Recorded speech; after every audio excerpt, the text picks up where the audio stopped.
Hello everybody and welcome. I really hope that you can hear me well in this video. It's the first time I've done this face to camera setup, but I thought that it would be nice to show you guys some of the things that I bought while I was in Italy. So if this goes up when I think it will, it'll be after my first Italian vlog and then after the first part of my Puglia road trip.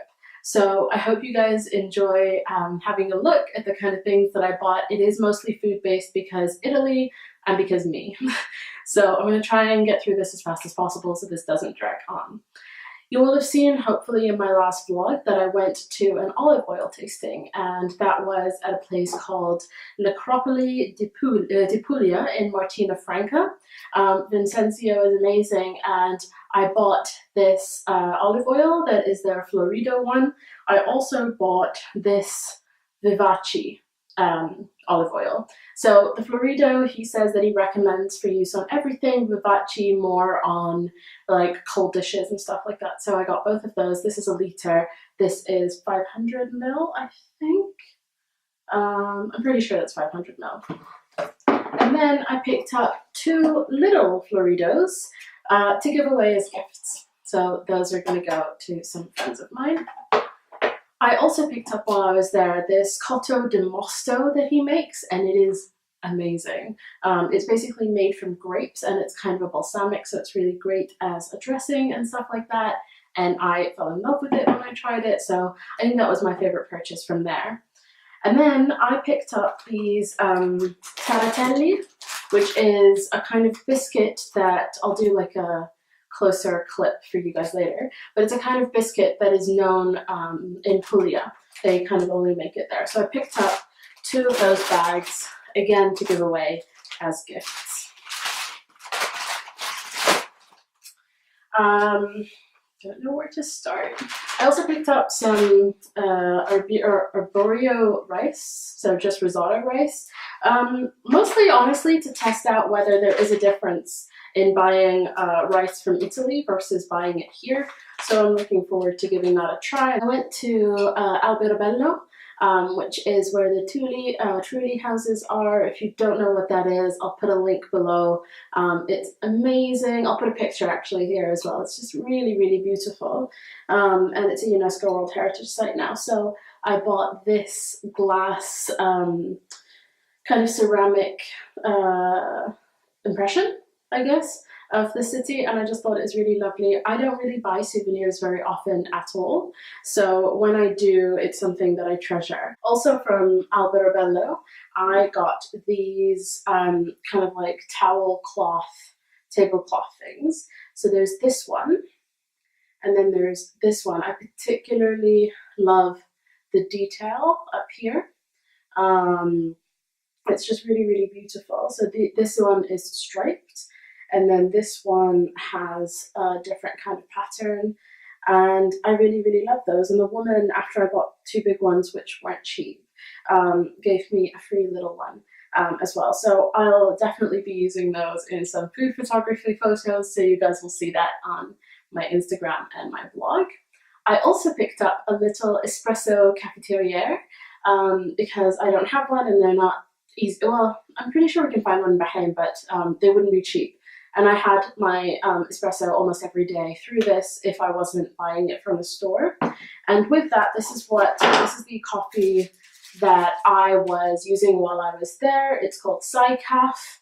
And this is just the remainder of the one that I bought while I was there. So I brought it back with me to have.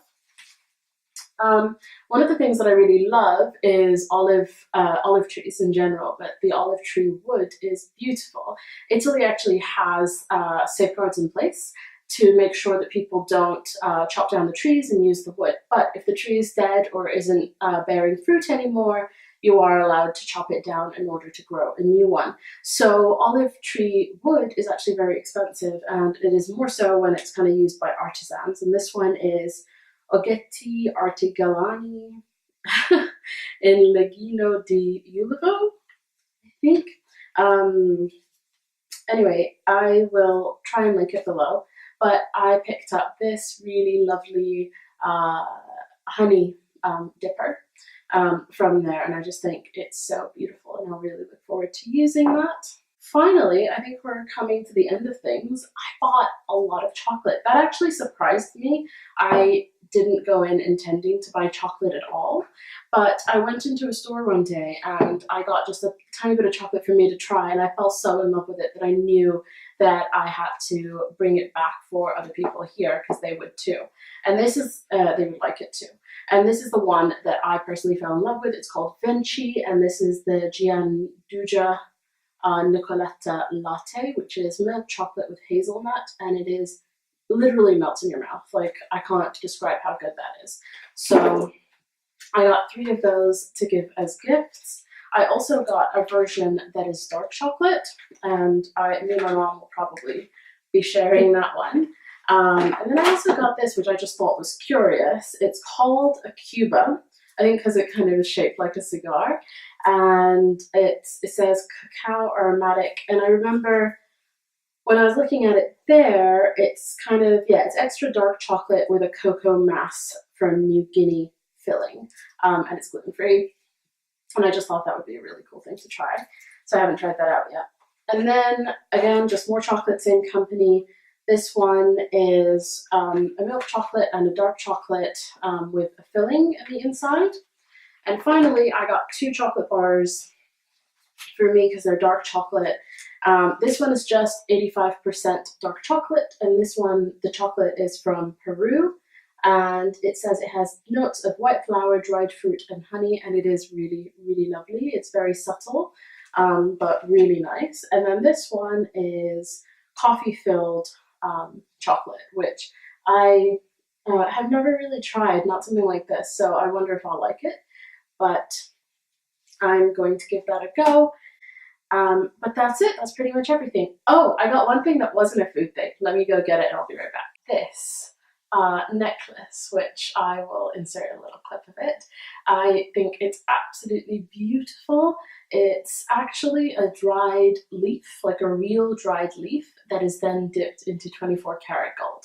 So I just thought it was a really lovely kind of statement piece, and I'm going to enjoy wearing that. And I think it's a really cool way of having a souvenir because these leaves are from the area, and I bought this in Alberobello as well.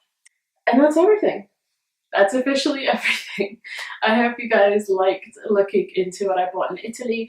The only thing I would say is there are a few more things that I would have bought had I not been in Rome last November.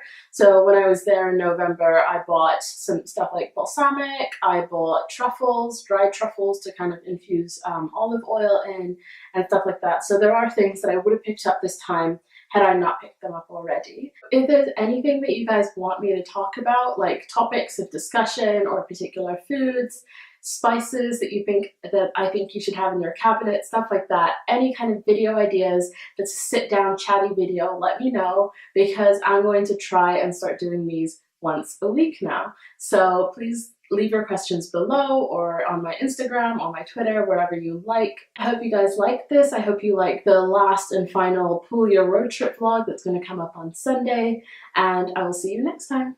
Bye!